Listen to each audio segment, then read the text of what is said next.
There was supposed to be a ceasefire during our New Year's Day. Of course, then the enemy knew that, so they mortared us. They always sent recon out, so go find them, find out where those mortars came from. And we got online and started moving through the jungle because we knew they were there. And all of a sudden, a couple of hand grenades go off real close to me and literally picked me up off the ground. And I had shrapnel in my right arm and my flank, and there's still 13 pieces of shrapnel in my chest to this day. The medic tried to get to me, and he got me patched up pretty well on that. I took the medic's rifle and went back online, and until that firefight was over, and then I got medevaced out of there.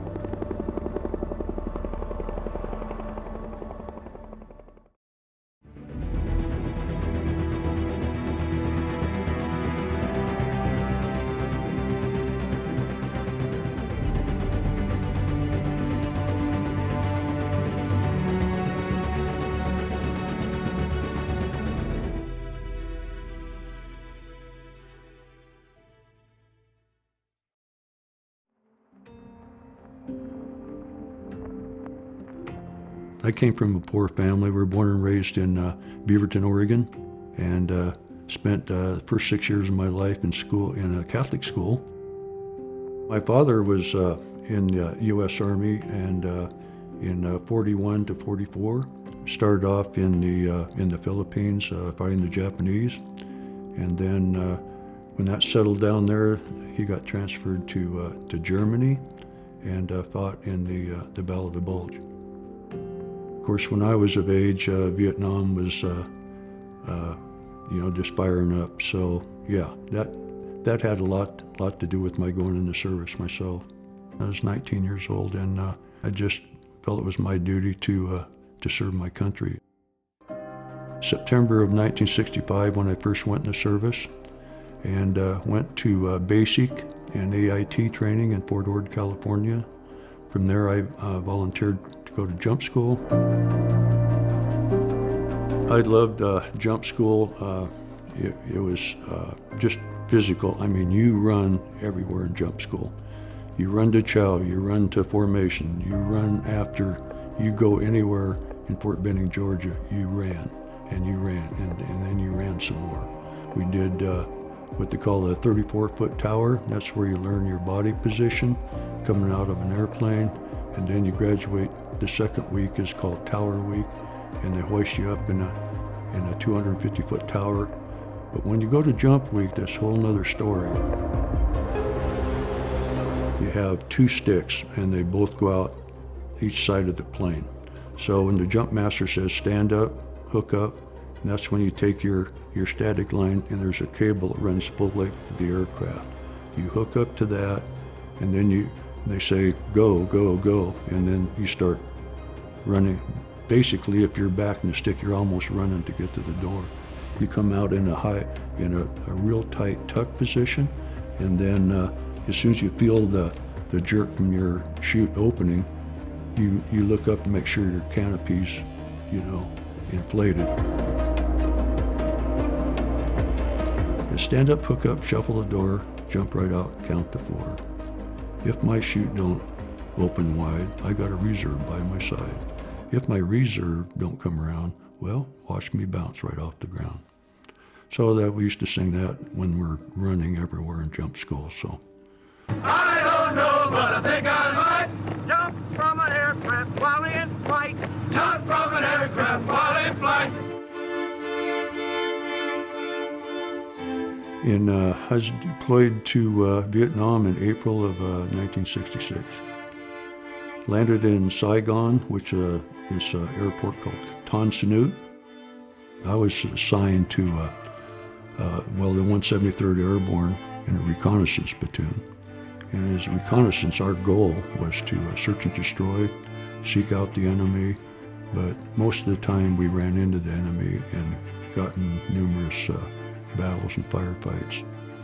And anything the enemy can use, whether it's food caches or arms, munitions caches and stuff like that, we would take it, destroy it. As blunt as it may sound, is kill or be killed, and that's just the way we fought the war. They ambushed us, we ambushed them. You know, we bring in artillery strikes, we bring in air strikes.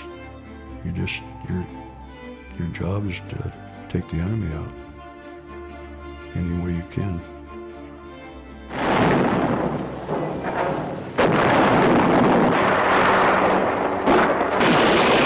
This is it. Live or die.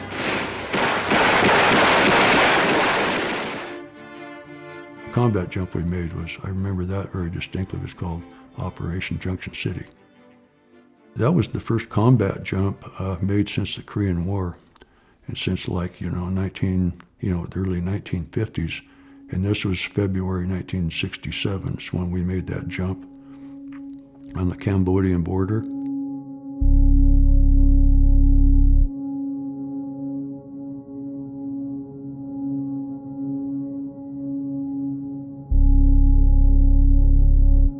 "700 of us made that jump." There's the Life magazine cover. First combat jump, 15 years, and they're referring back to the Korean War. And these are all the headlines back in the States.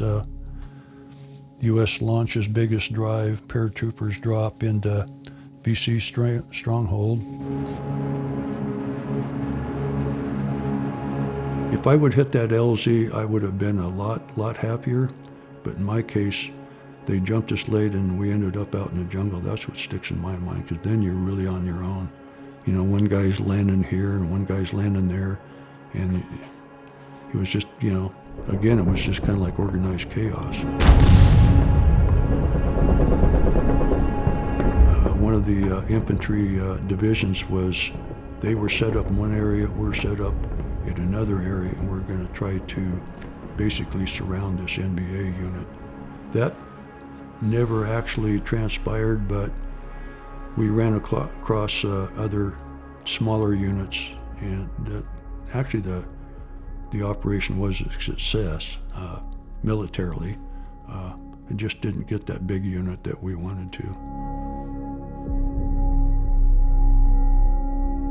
October of '67. We got ambushed. I was running point. I got shot in the stomach, and I laid there, and I thought, man, I thought this was it. Of course, you're a 19-year-old kid, and you haven't even lived yet. And you say, well, am I going to survive this? And found out later, that round hit my lung and my liver and blew a rib out of my back, and I ended up losing, I think, a couple feet of my large intestine. But it just kind of blows you up inside. I was just praying I wouldn't bleed to death, but somehow the Lord was with me, got me out of that mess too, and that was the last battle that I was in. I had, 7 or 8 people total in my squad at any one time, and we had, I think, 11 Purple Hearts between us, so we're all shot up at least once, and some of us twice. And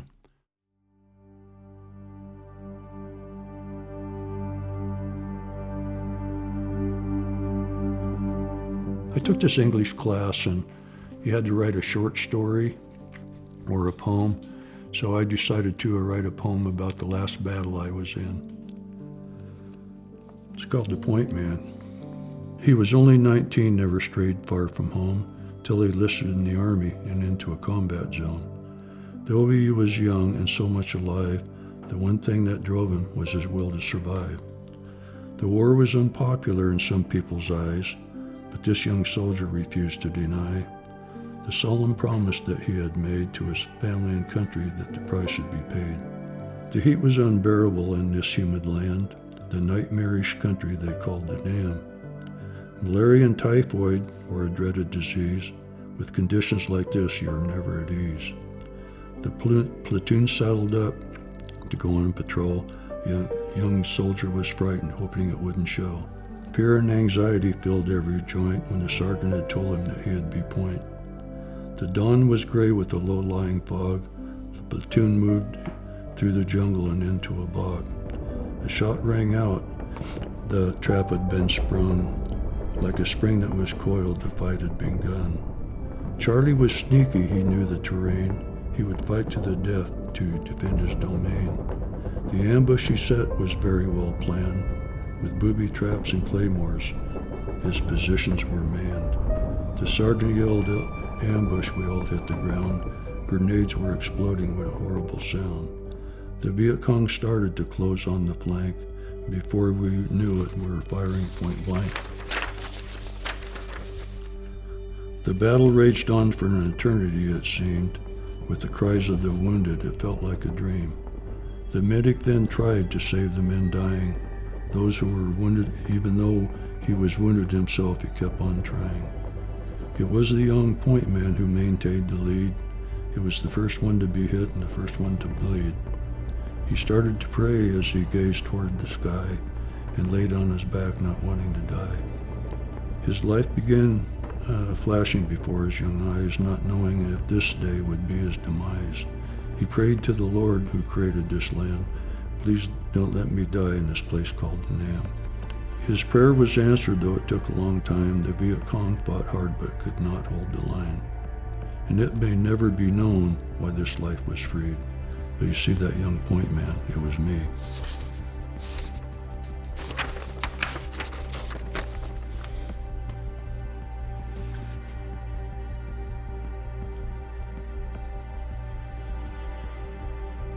And that was that.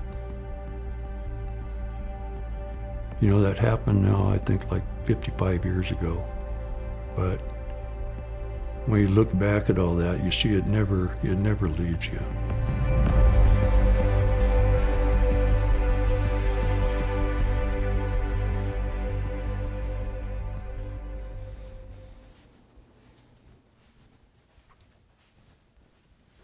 Okay, these are some pictures I took when I was in Vietnam. I have I think I probably took a 150 Kodak Instamatic camera with these, and you know, it's nice to look at some of the guys you remember. A lot of these people I knew in this book. These are some of the operations. Okay, this here is is the tags the medic put on you, so they know when you get medevaced out there and get to the hospital, they'll give the personnel at the hospital a heads up on what happened to an individual and what you've done for them prior to getting to the hospital. So right here it says gunshot wound to the abdomen, and boy, some of this has my name up there, my outfit.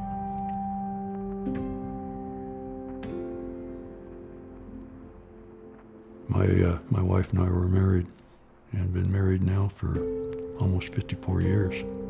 2 great sons, 5 grandchildren. I had a great career in law enforcement for 33 years. You know, the service meant a lot to me. You find out, you know, real quick, you know, what our country really stands for and what you're fighting for. But it's important to be patriotic, and I swear if I had it to do all over again, even knowing what I know now, I wouldn't hesitate. I went through hell, and a lot of pain, a lot of stuff happened to me over there. But it's, gosh, somebody's got to do it. You know, if everybody took an attitude that, you know, you wouldn't have a country like this if people weren't willing to step up.